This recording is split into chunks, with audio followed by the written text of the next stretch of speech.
Space, the final frontier. This is the mission of the Centerville, Washington Park District.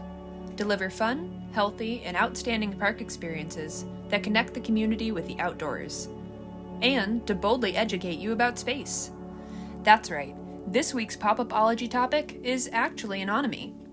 In this video, we'll talk about ancient stargazers, modern technological marvels, and how you can start to learn more about the night sky from your very own big backyard. So settle in and get ready to learn a little bit more about astronomy, the study of celestial objects and the physical universe as a whole, better known as the study of space. For as long as human beings have been able to look up, we've been fascinated by the stars. For as long as we've been able to ask, "What time is it?" and "Where am I?" the study of astronomy has mattered to us. It is one of the oldest natural sciences, with ties to the religious, mythological, calendrical, and astrological foundations of countless cultures worldwide. For example, what we now call the classic period of the Mayan civilization, occurring from 250 to 900 CE, produced some of the most accurate pre-telescope astronomical observations known to history. The movement of the stars and planets above them played an integral role in their beliefs and culture. As such, their observation of the length of the lunar month was more accurate than Ptolemy's, and their calculation of the tropical solar year more precise than that of the Spanish when they first arrived. What we consider modern astronomy today had its genesis in the year 1543. When Nicolaus Copernicus finally published his hypothesis on the Heliocentric Model, which he had begun to work on almost 30 years earlier. Copernicus proposed that the motion of the sun, moon, and stars across the sky could be best explained by the Earth and its fellow planets orbiting the sun, instead of our solar system being centered around the Earth. Although he and many other early astronomers feared both social and political backlash for what was at the time considered a far-fetched and often incomprehensible suggestion, the ball was rolling. In the early 1600s, Johannes Kepler established that planets move in elliptical orbits around the sun, and published the 3 laws of planetary motion, which improved upon Copernicus's work. Not long after, Galileo would arrive on the scene with his own custom alterations to the newly invented spyglass, and his observations of the moon, the phases of Venus, and the orbiting moons of Jupiter that followed would become known as the true birth of modern astronomy.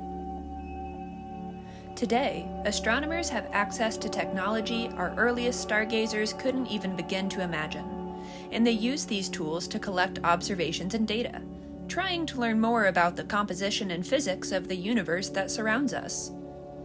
We've traded handheld telescopes for massive mountaintop observatories, giant satellite dish arrays seeking out signals from deep space, and even telescopes orbiting in space itself.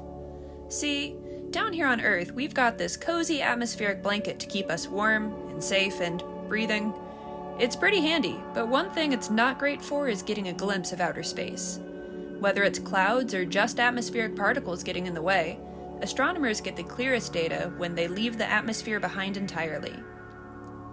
This is the Hubble Space Telescope, which was launched into low Earth orbit in 1990. There were some road bumps at first, such as a flawed mirror discovered only once the first images returned to the astronomers on the ground.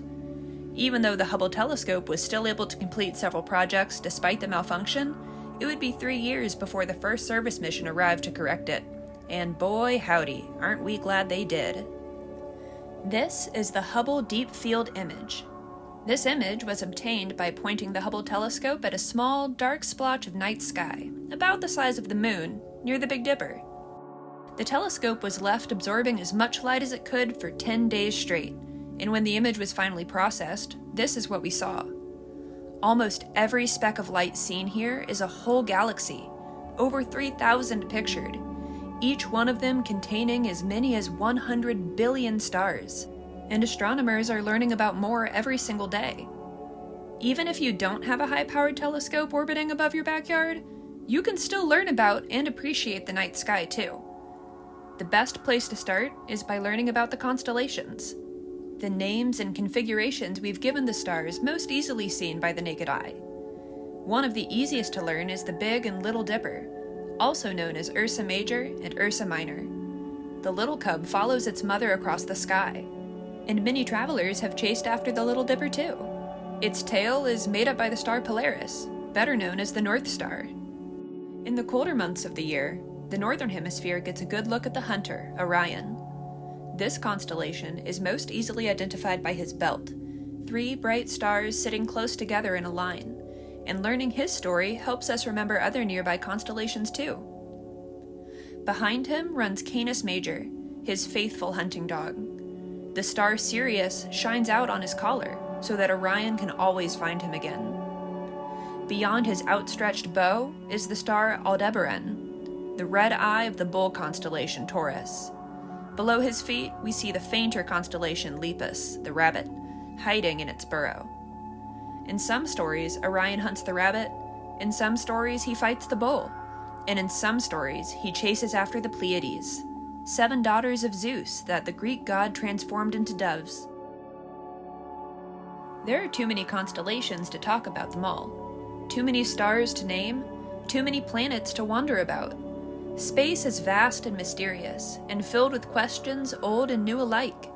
We may never know everything it has to teach us, but with the work of astronomers past, present, and future to help us out, I know there must be some amazing discoveries still in store for us, just waiting to be uncovered. Thank you for joining us for another edition of Pop-Up Ologies, and we can't wait to see you again next time.